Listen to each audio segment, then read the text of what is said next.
Dodge is one step closer to coming to Cup. Let's talk about why. Coming up next.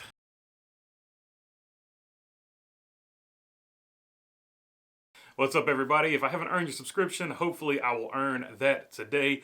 All right, Tony Stewart and Dodge made it official on the drag racing side of things yesterday. And what was interesting about that is not only is he going to be a Dodge factory team, but also Dodge is sponsoring the team. So to me, it makes it one step closer to the NASCAR Dodge thing happening, but not everybody sees it that way. So I'm going to take this opportunity, because I've already made a video about why I think Dodge is coming to Cup, but I will take this opportunity to talk about all the points that the distractors are using to say Dodge is not coming to Cup. The first thing that a lot of these detractors are saying why Dodge is not going to come to Cup is that it would be until 2024, and Dodge is getting rid of the Charger and the Challenger in 2024. Okay. But they've also announced that they're bringing 3 new electric cars to the table in 2024, and as long as you have a car body, it doesn't matter. NASCAR will let you run it. Let's just talk about, you don't have to run the Charger or the Challenger if you're Dodge. Chevrolets run the Monte Carlo, then switched to the Lumina, then went back to the Monte Carlo, then had the Impala, then had the SS, then went to the Camaro. You can run whatever nameplate you want to run. It doesn't have to be a muscle car. Toyota runs the Camry. So as far as that goes, if you lined up a Mustang, a Camaro, and a Camry together, they would look vastly different in real life. But when you see them on the racetrack, they're pretty much the same except for the nose and the tail. This new car looks more like a muscle car, but it's still really just a different nose on it at the end of the day. So as long as you have a body, it shouldn't matter, what car you run in the series. So that's a pretty weak argument to me that, yes, they're killing the Charger and the Challenger, but they are bringing other cars that they want to promote. And if you want to promote a car, historically, you've done it through racing. So I don't see that as a hindrance. And also, if you look at the timeline for NASCAR in 2024, they're going hybrid. So they would essentially be promoting green technologies or hybrid technologies. And yeah, I know a bunch of people in the comments are going to be like, well, they go to hybrid, I'm never watching again. Okay, that's cool. I get it. I understand where you're coming from. I'm just making my point that this would be a better opportunity for them to come in 2024, because they're promoting EVs and stuff like that. And if NASCAR goes to a hybrid model, that would basically be promoting what they're doing. And make no mistake about it, Dodge is not the only one that's promoting this. Chevrolet, Ford, and Toyota all are pushing NASCAR to go hybrid. So before you jump down NASCAR's throat, make sure you jump down Toyota, Ford, Chevrolet, and Dodge's throats as well, because all of these manufacturers are pushing EVs and hybrid models down NASCAR's throat as well. The other point they have, which is actually a fairly legitimate point, I will sort of concede it to them. A lot of different people run different manufacturers in different series. Just because Penske, let's just flip the argument. Just because Penske runs several different manufacturers doesn't mean Stewart-Haas wants to run several different manufacturers. So let's just reverse the argument. I'm just reverse Uno carding you on that.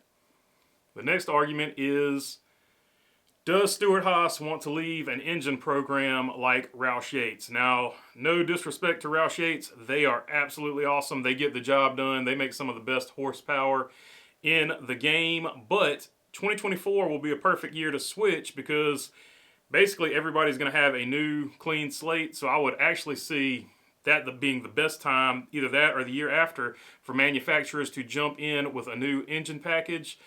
So do I think Stewart-Haas would think about leaving Roush Yates Power? Yeah, I do. Because also there has been rumors, at least David Land reported, that Tony Stewart wanted to make his own engines anyway, and Ford wouldn't let him. They wanted him to stay with the Roush Yates Power. And also, you have to look at, from Stewart-Haas's perspective, they're sort of in the same situation with Ford as, let's say, Joe Gibbs was in the early 2000s when they switched to Toyota. Joe Gibbs felt like they were the third, or maybe in some situations fourth best Chevrolet team as far as what parts and specialty items they got from Chevrolet. So if you look at the pecking order of Ford, it is right now, it looks to be Penske up here, because if you saw those Daytona practice speeds, Penske's killing it with the Fords right now. And one tier below that would be Roush, because why? Because they make the engines, Roush Yates engines. So Roush would actually be second. So then you have Stewart-Haas third on that pecking order. And when Joe Gibbs felt like they were third in the pecking order, they went ahead and switched to a different manufacturer. And well, you've seen how that worked out for them. When you are the primary team for a manufacturer, you do so much better than when you're the second or third team for a manufacturer. Let's just look at, Hendrick and RCR.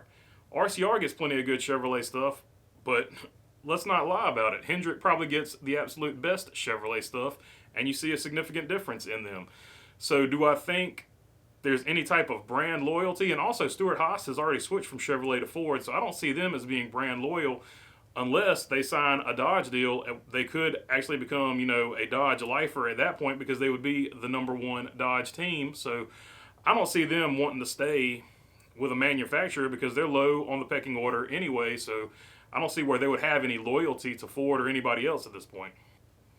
And also, kind of just to finish up that point on the same argument, Tony Stewart has the SRX series. So Stewart-Haas is already making, they already have an engine department. They're making the engines for the SRX series. So they already have people in place to get that engine program going. Dodge already, even if NASCAR stays with the current block, Dodge already has a current block. That block that they used up until 2012, still relevant, still makes good horsepower. They made some of the best horsepower before they got out of the sport. So the engine program would not be as big a hindrance to Dodge as it would be, say, to somebody like Honda or Volkswagen or somebody else that wanted to get into the sport. Also, you have to take a look at what Stewart-Haas has been doing recently. They just pulled Rick Ware in, and make no mistake about it, Rick Ware is pulled in the same way Toyota pulled in 2311. That is basically a satellite, and the same way the Wood brothers are a satellite team to Penske. That is a satellite team now to Stewart-Haas Racing. I mean, if you saw the practice speeds for Rick Ware Racing, those cars are now fast. They have a very tight alliance with Stewart-Haas, and so if Stewart-Haas switches over to Dodge, that gives Dodge 6 legitimate teams that can compete right out of the gate. It wouldn't be like when Dodge came back that first time and it took them forever to get some momentum until Ray Evernham got them over the hump, and then Penske came in and got them all the way over the hump by getting them that championship with Brad Keselowski. Even when Toyota came in, they struggled for a long time until Joe Gibbs switched over and started making the engines for them. And, NASCAR changed a few rules to lower the horsepower, but that's a conversation for a different day.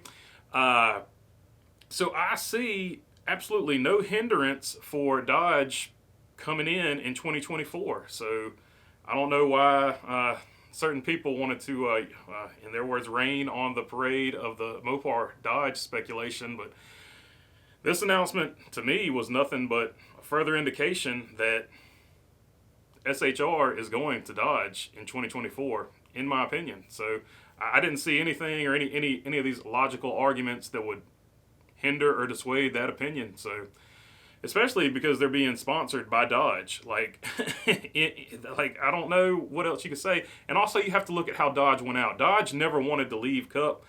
Penske told them they were switching to Ford, and Dodge couldn't get another team that was good to field Dodges, and that is why Dodge got out of Cup. And ever since then, if you've watched any Cup racing, there are always Ram truck commercials. Dodge has wanted to get back in NASCAR ever since they left because they didn't really want to leave. They were just in a bad situation where nobody would run their car. All right, that is all I've got for you today. Hopefully I earned your subscription. If you got a comment, I'd love to know what you guys think about this. Leave it down in the comment section. And other than that, thanks for your time. Peace.